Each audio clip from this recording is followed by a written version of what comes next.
apa aja yang lu pelajari kira-kira? Kalau gua mungkin tanya sekitar 3 lah, Ya, tipsnya untuk teman-teman yang baru mulai.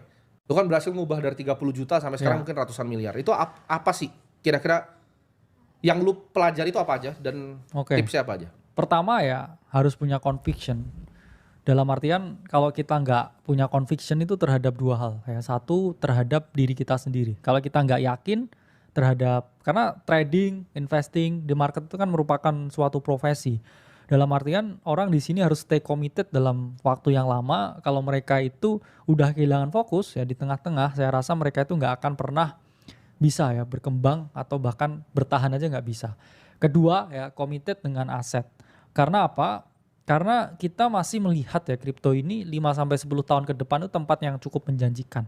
Adanya ya mispricing antara kripto dengan valuasi aslinya itu yang membuat kita cukup bullish ya. Karena kripto yang 4 triliun market cap semua ya ekosistemnya, dibandingkan itu hanya nilai beberapa saham saja di Ya, US. Itu berarti kita berada dalam industri yang tepat dan memang ya ini masa depan uang. Ya. Conviction itu nomor satu. ya, Kedua ya adaptability ya. Orang tuh harus adaptif karena saya di 2021 ya cara mainnya dengan sekarang tuh beda. ya, Saya yakin di cycle selanjutnya juga pasti lebih beda lagi. Dalam artian gameplay itu selalu berubah ya. Karena hedge fund di crypto itu semua selalu punya prinsip 3N ya. New produk ya, new konsep, new naratif.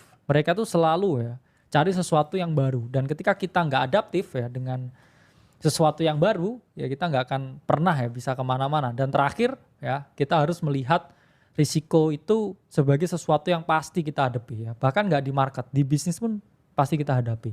Sama juga ya, ya seperti yang saya lakukan ya, bahkan di tahap orang portonya berapapun itu pasti akan memiliki yang namanya rasa takut ya ketika dia merisikokan. Waktu sama awal-awal ya ketika trimming Bitcoin dan beli gold, saya juga takut juga apakah saya mengambil langkah yang salah ya. Sama juga kan kalau itu salah Bitcoin ke 200.000 terus gold turun saya bisa gantung diri itu ya. Cuman kan akhirnya Bitcoin nggak kemana-mana, gold yang naik jadi masih perform ya. Jadi keputusan yang berani ya kayak apapun ya harus didasari ya manajemen risiko yang tepat. Karena saya juga nggak all in ke gold ya, nggak all in ke Bitcoin. Jadi 30% dan 30% dan 30%. Jadi ya allocation matters ya, itu gini, portfolio sizing ya, itu teman-teman gunakan ya ketika teman-teman mau membatasi yang namanya risiko dari ketidakpastian. Karena ketidakpastian itu selalu ada kayak di market.